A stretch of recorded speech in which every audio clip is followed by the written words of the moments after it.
Before we get in the video, please like, make sure to subscribe, turn on your notifications, go ahead and leave a comment below,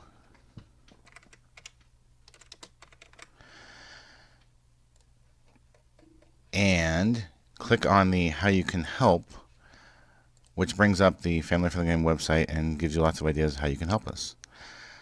Thank you. FFG reacts. Oh man, I can't spell. Alright, so this is for the Nintendo Switch Lite. Yeah, the new one. The new one that they announced recently.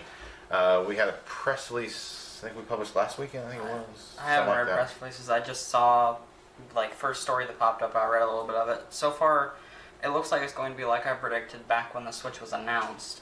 I said this is going to be the end of the 3DS, and it pretty much has been. Yeah, it has been. And then they're like, okay, Switch is going to be... That Switch is going to be the console variant, and the new Switch Lite is supposed to be for portable only. Right. So it's supposed to... The Switch Lite is supposed to replace 3DS, and I guess the Switch itself is supposed to be Wii U, but improved, maybe? I guess. The thing, a lot of things with the Switch Lite I don't like, personally. The fact that it won't connect to the TV, so it's just handheld only.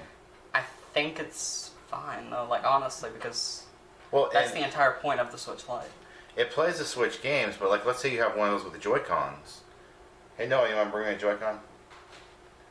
So if you've got a Joy-Con, and a game requires a Joy-Con, like that first little intro game they had, a little demo. What we're probably going to see, that's not a Joy-Con, it's buttons. Oh, controller. It's buttons that go on top of the Joy-Con. So, you'll have the Switch Lite here, and you'll have a Joy-Con. You have to sit there and do the motion stuff because they won't pop off. Yeah, there we go. So now I can pop one off. So okay, the entire point of the Switch Lite is so you can play it on the move. Would you really, even with the other Switch, would you be doing that with that Switch on the move? Hey, I've seen kids playing on a Switch in the grocery store. Uh-huh. well, I mean, you could. You're not going to be walking around or sitting in a plane playing this and being like, I'm going to play some fitness game. 1, 2, switch, ha! You're going to punch the Switch. Going to punch the person right in front of you and then cause some problem, get thrown off the plane. Oh, So that's why you need the TV. Y'all and she already knows about that. See, you'd be like this, and the thing is that on the Switch Lite, these don't pop off. They're there.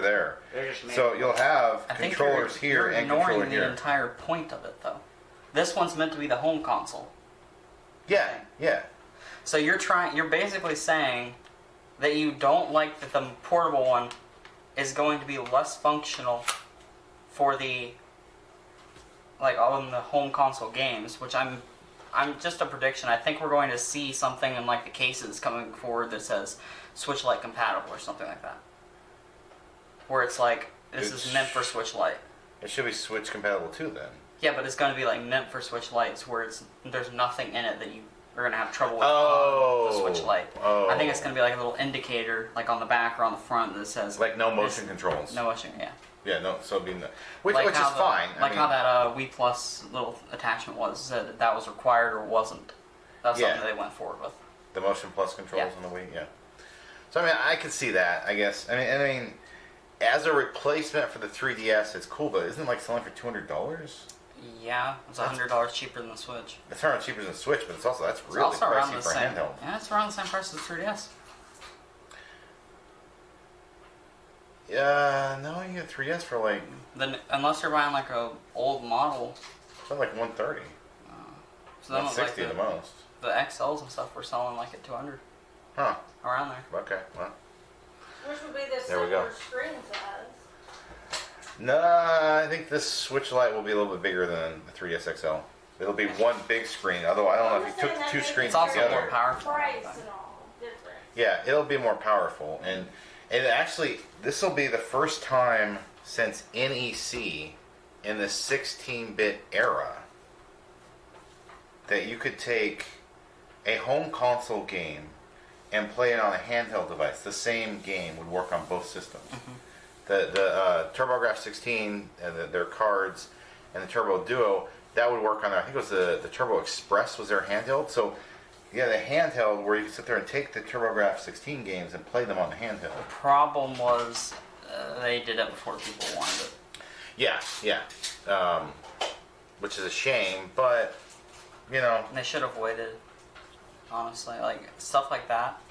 I mean, they can't know it in retrospect. Seems like a good idea, and eventually it becomes one. But people didn't want it at the time, so it's not gonna be as effective. Well, from what I remember, it was like $350 for that device too. Just at like that time. So early it was like, PC gaming, people didn't want to download games, didn't know it was going to become as big as it has been today.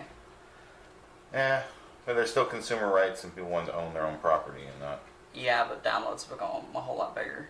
It has. I mean, the companies have pushed it, which is why the next push they're going to be pushing for is going to be the cloud gaming, the what they call cloud gaming, which really is the game will be on their server. I mean, you know.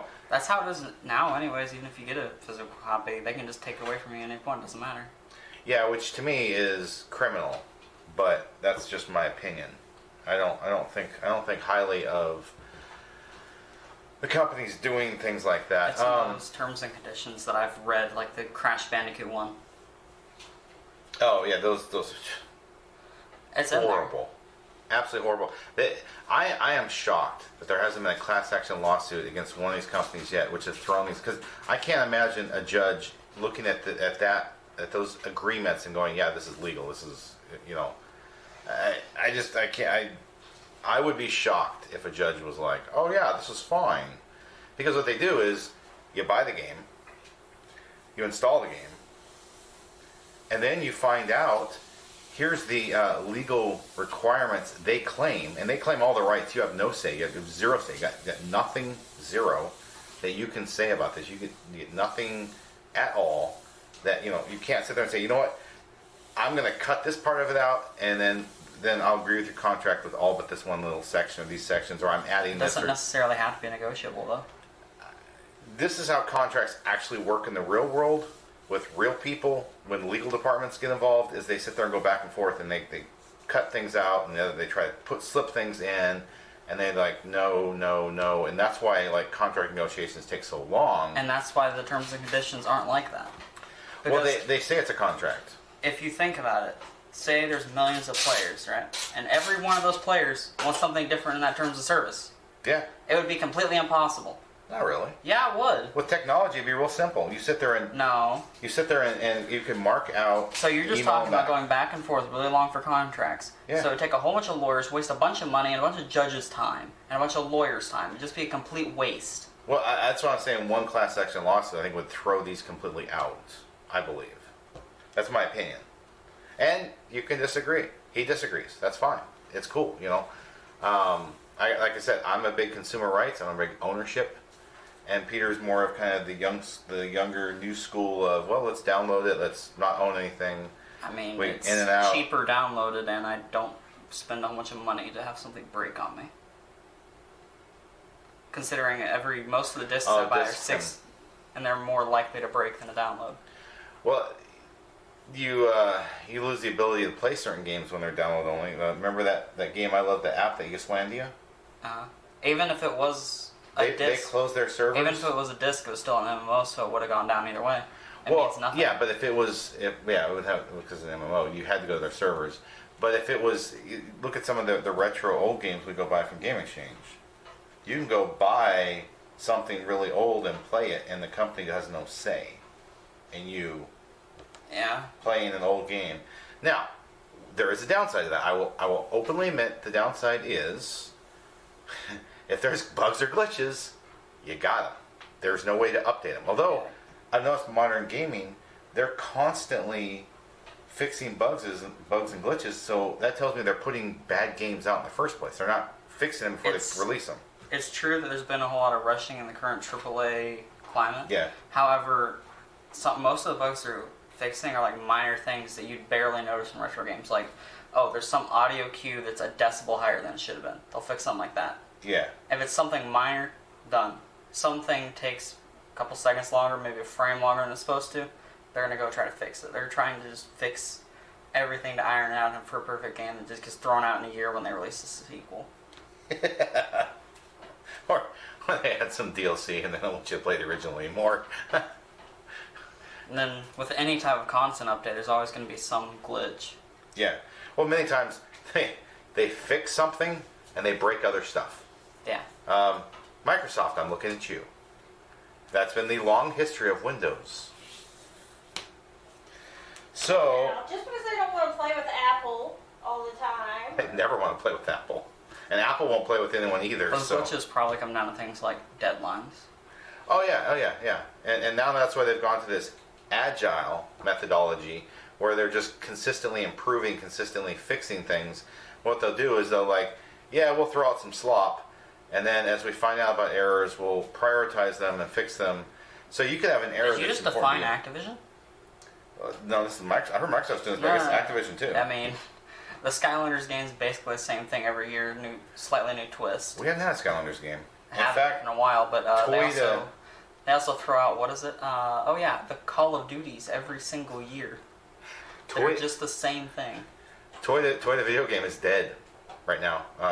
Lego Dimensions died, Infinity died, Well, Skylanders stopped, Starlink is, nah. Well, Starlink, Ubisoft, I remember the press release a few months ago, Ubisoft said they are not releasing any more of the toys. They released some DLC they've been working on, and that might be it. That might be we're done. We're done with our version of One Man's Lie. No Man's Sky. No Man's Sky has gotten a whole lot better. From what I've heard, yeah. I just haven't gone back to it. Maybe a stream someday.